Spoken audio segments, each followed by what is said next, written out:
Hey guys, welcome back to the channel once again. Kenroy here. Now today we're carrying on with our bedroom DIY renovation project, and this is part 4 in the series, guys. Yes, we're already at part 4. Now today I'm finished off with painting the majority of the room in its first coat of white paint, and I'm going to be focusing today on actually painting the paneling which is on the wall. Now if you're new to this channel, guys, please don't hesitate to hit that subscribe button. We're so close to hitting our milestone of 2,000 subscribers, and we're so happy to have you guys on board. Now in terms of paint, this is normally the most difficult part of any DIY project for me, and it's choosing the colors, right? There's so many options, and if like us you use the Deluxe color range, which is available online and you can get in most home-based stores, it is very difficult to choose. But we were able to settle on a nice green color, and we got this mixed at the cost of £35 for a 2.5 litre tin. So it's not very cheap, but we know that it will be a specific color rather than just picking something off of the shelf. Now here you can see, guys, I'm actually applying the masking tape, which, like I've always said, is always best to prepare your walls before painting. And once I've taped around the edges to make sure that there's no transference, it's a simple process of just getting your brush, going through all of the creases in the paneling. So you want to make sure that you're protecting your floors, guys, as the last thing you'd need is for this to drip on your floor. But in a case like this, less is more, and just bear in mind that you will have to do a second coat. So if I were you, I wouldn't really rush. Just take it easy and make sure you do a great job. Now, like I said before in a previous video, we've been painting in the evenings after work in order to maximize our time. Now this is the only way we were able to achieve this project on such a quick turnaround time. So in the evenings after work, once we put the girls to bed, we'll get our paintbrushes out and then we'll get to work. Now this worked really well. The only downside I would say is the fact that you will be in a house where there's paint fumes everywhere, but I did check and most of these paints are relatively safe. The windows were wide open as the weather is quite nice, which is a good idea to paint in the warmer months. Keep everything well ventilated, and if you've got a spare room like we do, feel free to sleep in the other room as well, guys. I can't stress that enough. But overall, we got used to the smell pretty quickly, and within a week or two, the smell should definitely go. So here we've finished with the first coat of paint, and already it's starting to take shape. Now it's always a bit strange when you can see the undercoat peeping through, but nevertheless it's just a taste of things to come as it starts to darken. And by this time we decided to give it its second coat, and look how amazing it's starting to look, guys. Now this paint was mixed at home base, and it's quite interesting how different it looked when it was in the tin versus once it's on the wall. Like I said before, don't be alarmed if it doesn't quite match at first. We've also gone with painting the skirting boards in the same color, getting rid of all the brown. Now, this is something that we were really stressing about, whether we were going to paint these walk-in wardrobe doors, or whether or not we were just going to leave them as they, currently are. And in the end, the boss decided, okay, we've had enough of this dark brown.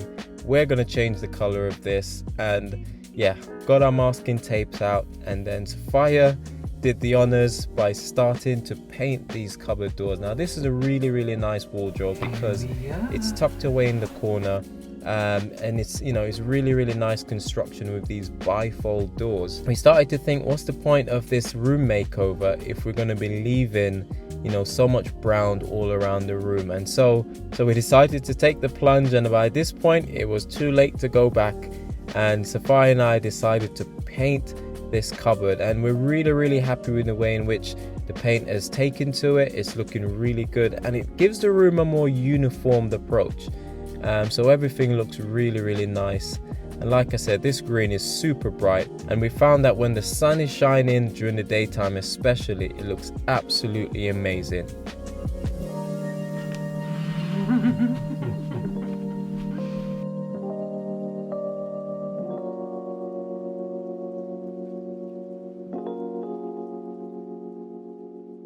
Now this is a big reason why you always try your best to use masking tape, As you can see, I was able to paint all the way down to the floor, and at the end all I needed to do was just to peel this tape away, and it's given us really nice edges. I mean, look at this, guys. How professional does this look? I mean, I don't need to brag or anything, but I'm really happy with the quality of work that Sapphire and I have done so far. And it certainly has been a labor of love, guys, and this is the good thing. When you do projects like this at home by yourself, you then really appreciate what it takes to paint and to decorate whatever the DIY project is. So yeah, we've really been enjoying this project together. Another thing which we will be doing is actually painting this radiator in white, giving it a fresh coat of paint just to freshen things up a bit. And all in all, guys, I'm sure it's going to look absolutely amazing. Now here you can see, guys, we've done the painting of the door as well as our paneling, and how good does this look? We've always seen these different designs on Pinterest and thought to ourselves, we're going to do this one day, and so it's so nice to finally see it all coming together.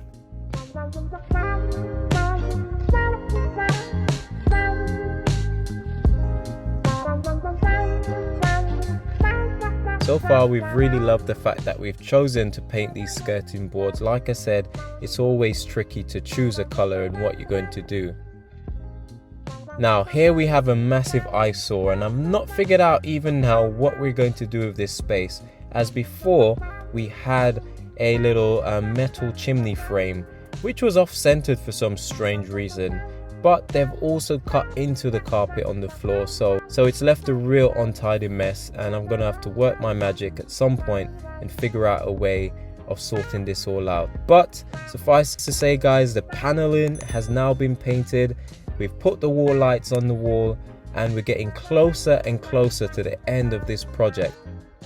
Now we've already decided to paint the cupboard door, and we thought, why stop there? We've always wanted to have white bedroom doors, guys, but we didn't have the money in our budget to stretch at the moment to buy new doors for each one of the bedrooms. So we thought, why not just put a lick of paint on them for now, a temporary fix, until we have enough money to actually replace these doors, because they are getting a bit old. Now typically, guys, we would sand these doors down before actually giving them an undercoat and then painting, but that was going to take a lot of time, a lot of effort, and I simply wanted a quick fix. So what I opted to do was to give them a light sand, nothing major, just to allow some of the paint to stick to it, at least temporarily, and then give them a few coats of paint.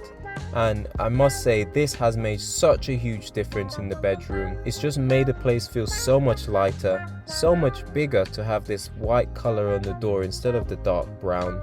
And yeah, we're just really impressed with how it's all coming together, guys. And so yeah, that's a top tip. You know, if you've got really dark doors and you want to try and brighten the place up, it's a good idea to change the color of that paint on that door. The skirting boards can also be a big win. We've decided, rather than painting them in white, we decided to paint them in green, and honestly it really complements the decor of the room. When you consider how much dark oak effect was in the bedroom, the room is feeling so much lighter, so much bigger, and we can't wait to show you the finished project. Okay, I'm gonna leave this video here, guys, until the next one. Hopefully in the next video I'll show you how we were able to fit our new ceiling light fixture, as we've gotten rid of the old one, which was so not cost effective with those halogen bulbs, and we've gone for something simple and elegant, of course well within our budget. So we look forward to seeing you in part 4. Until then, this is Kenroy saying, I'll see you when you see me. Take care, guys.